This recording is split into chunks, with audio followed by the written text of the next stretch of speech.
വന്ദന. മഹാകവി ജി ശങ്കരക്കുറുപ്പിന്റെ അതിപ്രസിദ്ധമായ കവിതയാണ് ചന്ദനക്കട്ടിൽ. ചരിത്രത്തിന്റെ ഏടുകളിലേക്ക് വെളിച്ചം വീശുന്ന ആ പ്രസിദ്ധമായ കവിതയാണ് ഞങ്ങൾ കഥാപ്രസംഗ രൂപത്തിൽ ഇവിടെ അവതരിപ്പിക്കുന്നത്.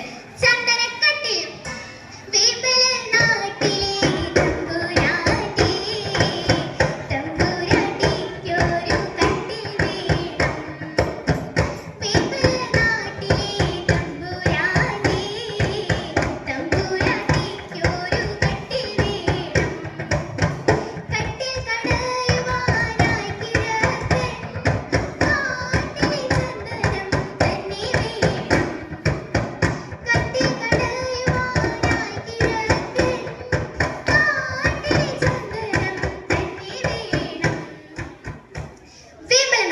ഇന്നത്തെ കോട്ടയം.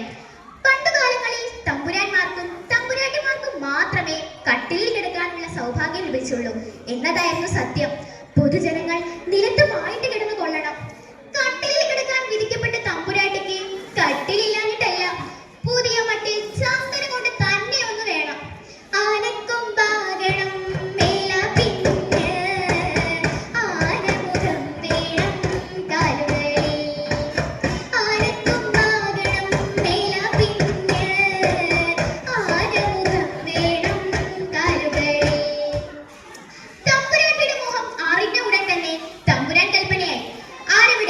മേനോകേച്ചിനോട് വരാൻ പറയൂ. മേനോകേച്ചൻ എന്നാൽ കാര്യസ്ഥനാണേ.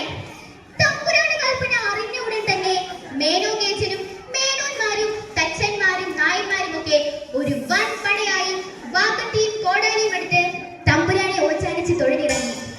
ചന്ദനമരം തേടി അലയുന്ന അവരുടെ മുമ്പിൽ തമ്പുരാട്ടിയുടെ രൂപഭംഗി തെളിയുകയാണ്.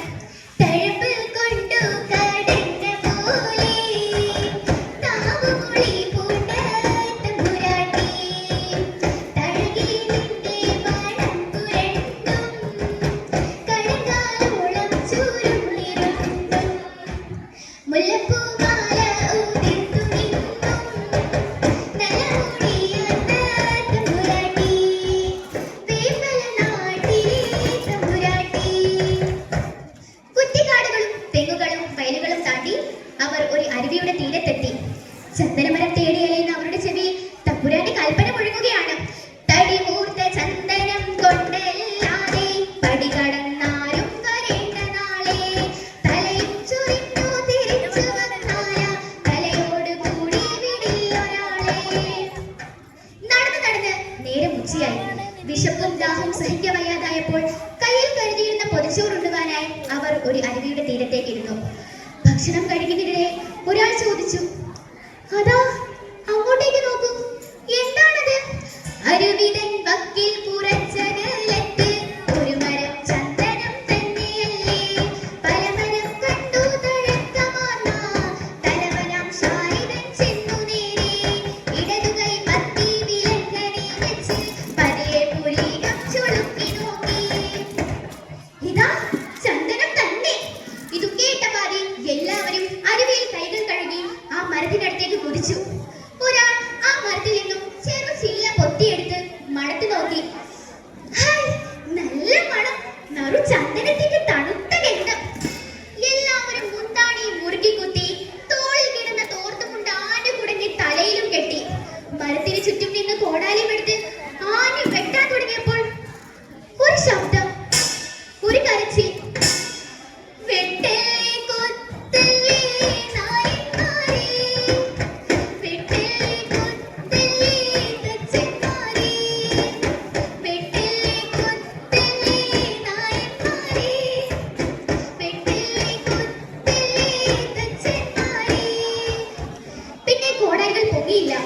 അവർ നിന്നിടത്ത് നിന്നും പരസ്പരം നോക്കി.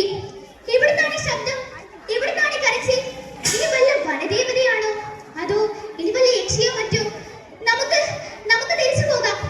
ചന്ദനമരമില്ലാതെ എങ്ങോട്ട് പോകാൻ? തമ്പുരാൻ കൽപ്പിച്ച കൽപ്പനയോ മുന്നിലേക്കൊന്നു പിടിച്ചു നോക്കി. തിളമുള്ളു പോരാ, ചഴച്ചു പോരാ, തിരുമേനി കൽപ്പിച്ചിരിക്കയല്ലേ, തടി കൂടാതെ അങ്ങോട്ട് ചെന്നു പോയാൽ തടിയും തലയും തിരിയുമല്ലോ. വരുന്നത് വരട്ടെ, ഞാൻ കയറാം, കൂട്ടത്തിൽ ഒരുത്തൻ പറഞ്ഞു. എല്ലാവരും അവന് ധൈര്യം പകർന്നു.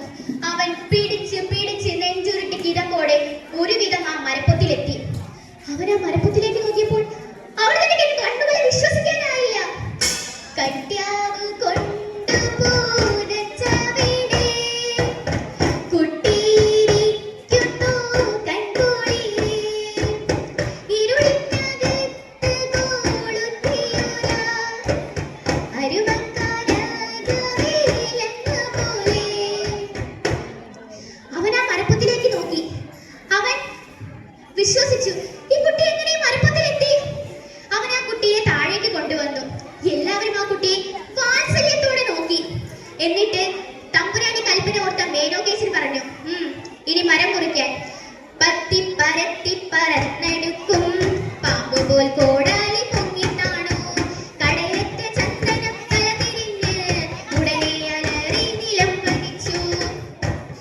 നടന്നു. പകൽ വിടവാങ്ങി രാത്രിയെ വരവേൽക്കാൻ തുടങ്ങുകയാണ്. തന്റെ കുഞ്ഞിന് ഭക്ഷണമായി എത്തിയ ആ പക്ഷി കണ്ടത് കണ്ണഞ്ചിപ്പിക്കുന്ന കാഴ്ചയാണ്. ചിറകേഴും